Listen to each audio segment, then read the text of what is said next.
Kamu mendengar suara setiap saat. Tapi tahukah kamu, suara sampai ke otakmu lebih cepat daripada cahaya masuk ke matamu. Kamu pikir matamu adalah indera terkuat? Itu kesalahan pertama. Suara bisa menipu matamu. Suara bisa membuatmu melihat sesuatu yang tidak ada. Suara bisa menghancurkan, dan suara bisa menyelamatkan. Di episode ini, kita bedah suara sampai ke akar-akarnya. Apa itu? Kenapa? Dari mana asalnya? Dan apa syaratnya? Siapkan telingamu. Karena setelah ini, kamu tidak akan pernah mendengar dengan cara yang sama. Fakta pertama, suara bukan benda. Ini kesalahan paling dasar yang sering dibuat orang. Suara adalah getaran. Getaran yang merambat dari satu partikel ke partikel lain. Ketika kamu memetik gitar, senar bergetar. Getaran itu mendorong molekul udara. Molekul itu mendorong molekul berikutnya. Begitu seterusnya. Getaran itu akhirnya sampai ke telingamu, menggetarkan gendang telinga, lalu otakmu menerjemahkannya sebagai suara. Dari mana getaran ini berasal? Dari sumber, senar, pita suara, palu, atau ledakan.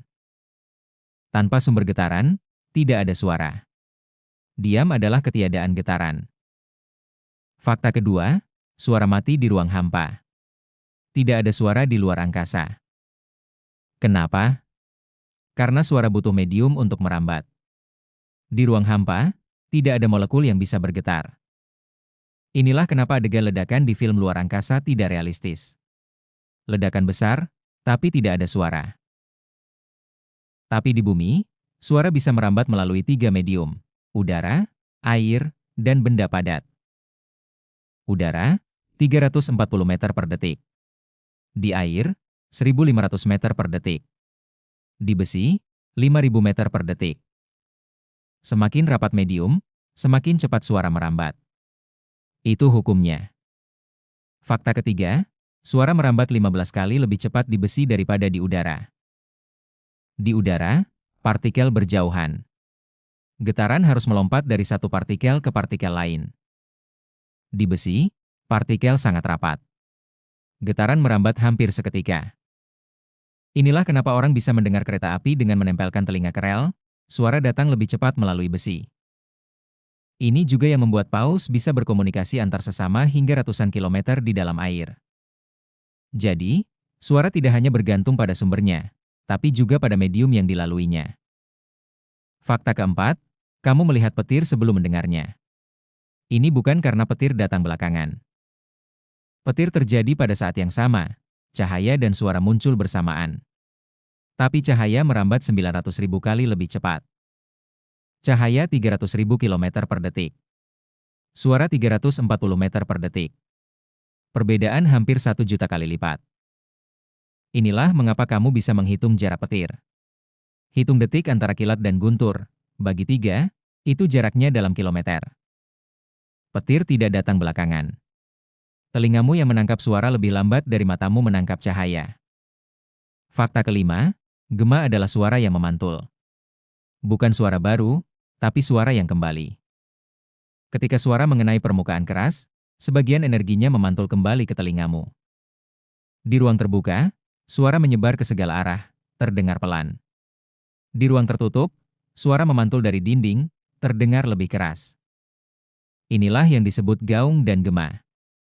Gaung adalah pantulan yang terdengar bersamaan dengan suara asli. Gema adalah pantulan yang terdengar setelah suara asli selesai. Syarat gema, jarak antara sumber dan pemantul harus cukup jauh, minimal 17 meter. Fakta keenam, suara memiliki 2 sifat utama, frekuensi dan amplitudo. Frekuensi adalah cepat lambatnya getaran. Cepat sama dengan tinggi. Lambat sama dengan rendah. Frekuensi diukur dalam hertz. Manusia mendengar 20 sampai 20.000 hertz. Di atas itu, ultrasonik. Di bawah itu, infrasonik. Amplitudo adalah besarnya getaran. Besar, sama dengan keras. Kecil, sama dengan pelan. Diukur dalam desibel. Bisikan 20 desibel. Percakapan 60 desibel. Konser rock 120 desibel. Pesawat lepas landas 140 desibel, sudah merusak pendengaran. Fakta ketujuh, tidak semua suara bisa didengar manusia. Ada yang terlalu tinggi atau terlalu rendah. Ultrasonik, di atas 20.000 Hz. Kelelawar, lumba-lumba, dan anjing bisa mendengarnya. Manusia tidak. Infrasonik, di bawah 20 Hz. Gajah berkomunikasi jarak jauh dengan infrasonik. Gempa bumi juga menghasilkan infrasonik. Dari mana kemampuan ini? Dari struktur telinga yang berbeda. Kelelawar dan lumba-lumba berevolusi untuk mendengar frekuensi yang tidak bisa didengar manusia. Suara tetap ada, terlepas dari apakah kamu bisa mendengarnya atau tidak. Fakta ke-8, suara bisa menghancurkan. Ini bukan fiksi. Pada frekuensi tertentu, suara bisa membuat benda bergetar sampai hancur. Ini disebut resonansi. Resonansi terjadi ketika frekuensi suara sama dengan frekuensi alami benda. Getaran semakin kuat sampai benda tidak bisa menahannya. Inilah kenapa tentara tidak boleh berbaris di atas jembatan. Getaran yang beresonansi bisa meruntuhkan jembatan. Suara adalah energi. Dan energi, jika cukup besar, bisa menghancurkan. Fakta ke-9, suara lebih cepat sampai ke otak daripada visual. Ini fakta ilmiah. Sinyal suara 8 sampai 10 milidetik. Sinyal visual 20 sampai 40 milidetik. Suara 2 sampai 4 kali lebih cepat. Inilah kenapa kamu bereaksi lebih cepat terhadap suara, alarm, teriakan, klakson. Suara juga bisa menciptakan ilusi visual. Kamu melihat sesuatu yang tidak ada, hanya karena mendengar suaranya. Suara lebih kuat dampaknya terhadap emosi daripada gambar.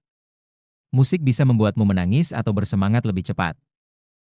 Dan saat suara dan visual digabung, respons otak 10 kali lebih kuat. Sinergi. Inilah bedanya memahami suara hanya di permukaan dengan memahami sampai ke akar. Lapis 1, apa? Suara adalah getaran yang merambat melalui medium. Lapis 2, dari mana? Suara berasal dari sumber getaran, senar, pita suara, ledakan. Lapis 3, syarat. Harus ada sumber getaran, medium perambatan, dan penerima. Fase 2 masih berjalan. Kita sudah membahas panas, air, dan suara. Tapi masih ada yang lain, sama misteriusnya, sama dekatnya dengan kehidupan sehari-hari. Tapi, itu cerita untuk nanti. Sampai jumpa di episode berikutnya. Tetap santai dan tetap penasaran.